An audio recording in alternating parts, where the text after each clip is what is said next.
8 दिसंबर 2020 फिर से भारत बंद। इस बार था मुद्दा किसानों का हक। आज मैं आपसे बात करना चाहता हूं, क्या भारत बंद एक सही तरीका है प्रोटेस्ट करने का?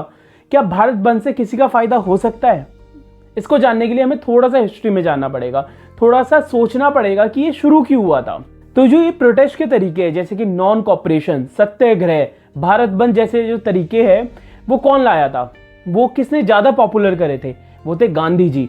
गांधी जी एक आर्किटेक्चर थे इन प्रोटेस्ट के। उन्होंने बहुत अच्छी तरीके से अपने मास्टरमाइंड का प्रयोग कर ये सारे प्रोटेस्ट डिजाइन करे थे। पर वो किसके खिलाफ थे? वो थे ब्रिटिश गवर्नमेंट के खिलाफ, ना कि खुद की गवर्नमेंट के खिलाफ। जब उस टाइम पे ये प्रोटेस्ट होते थे तो उसका मकसद होता था ब्रिटिश गवर्नमेंट को नुकसान पहुंचाना, क्योंकि अगर भारत बंद होगा या नॉन कॉपरेशन मूवमेंट होगा तो उसमें नुकसान इंडियन गवर्नमेंट का नहीं होता था, ब्रिटिश गवर्नमेंट का होता था। पर आज के टाइम में ये सिचुएशन पूरी उल्टी हो चुकी है। आज के टाइम पे जब भी भारत बंद होता है तो लाखों करोड़ों का नुकसान होता है इंडियन गवर्नमेंट का, आपका, आपके टैक्स पेयर्स का। मैं भी इस मुद्दे में बिल्कुल नहीं जानना चाहता कि जो अभी ये फार्म बिल्स आए हैं वो सही है या गलत, या कौन सी पार्टी क्या गलत कर रही है, क्या सही कर रही है। मैं सिर्फ इस पे बात करना चाहता हूं कि इस प्रोटेस्ट से, इस भारत बंद से किसका फायदा हुआ और ये कितना सफल हुआ। तो पहले जानते हैं कि इस बार जो भारत बंद बुलाया गया उसका मकसद क्या था। मकसद था कि गवर्नमेंट और फार्मर्स को एक ही पेज पे लाना और ये बताना कि हम कुछ भी कर सकते हैं अगर आपने हमारी मांगे पूरी नहीं करी। तो मुद्दा क्या है? मुद्दा है 3 बिल्स। और ट्रस्ट में अगर आप इन 3 बिल्स को ढंग से पढ़ोगे तो आपको पता चलेगा कि गवर्नमेंट की इंटेंशन सही है। मे बी उनका जो कम्युनिकेशन चैनल था वो वीक है, और हमने बीजेपी के साथ नोटिस किया है जो उनका कम्युनिकेशन चैनल होता है वो हमेशा वीक होता है। पर उनकी इंटेंशन इस बिल से साफ है कि वो फार्मर्स का भला चाहते हैं।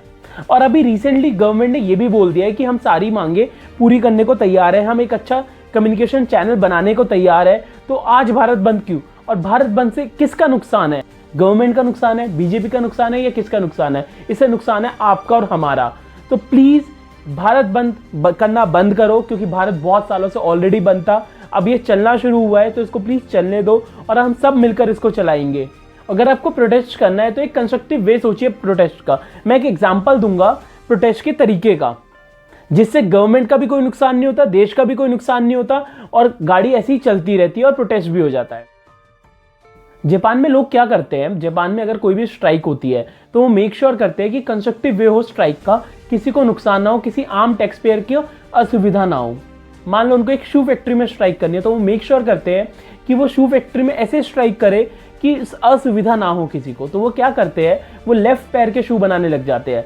तो जब तक राइट पैर के शू नहीं होगी तो सेल्स नहीं होगी। तो उनका एक तरीके से प्रोटेस्ट करने का तरीका भी आ जाता है और प्रोडक्टिविटी भी नहीं रुकती। और जैसे ही स्ट्राइक ओवर होती है वो राइट पैर के शू भी बनाने शुरू कर देते हैं। इससे क्या होता है कि कुछ टाइम बाद वो बैलेंस में आ जाता है, तो कोई भी टाइम का लॉस नहीं होता, क्योंकि time is a real money.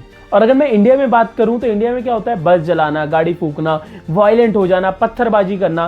क्या ये सही तरीका है प्रोटेस्ट का? क्या इससे किसी का भला हो सकता है? और अगर मैं इन 3 बिल्स की ही बात करूं, ये वो बिल्स है जो कुछ समय पहले कांग्रेस खुद लाना चाहती थी। तो आज जो कांग्रेस फ्रंट पे आकर इसको प्रोटेस्ट को लीड कर रही है, मेरा सवाल उनसे है कि क्या कमियां कुछ सालों में आ गई इस फार्म बिल्स में? हमारे देश में एक प्रथा है कि गवर्नमेंट अच्छा कर रही है तो भी उसको बुरा बोलो, अगर बुरा कर रही है तो बुरी तो है ही वो।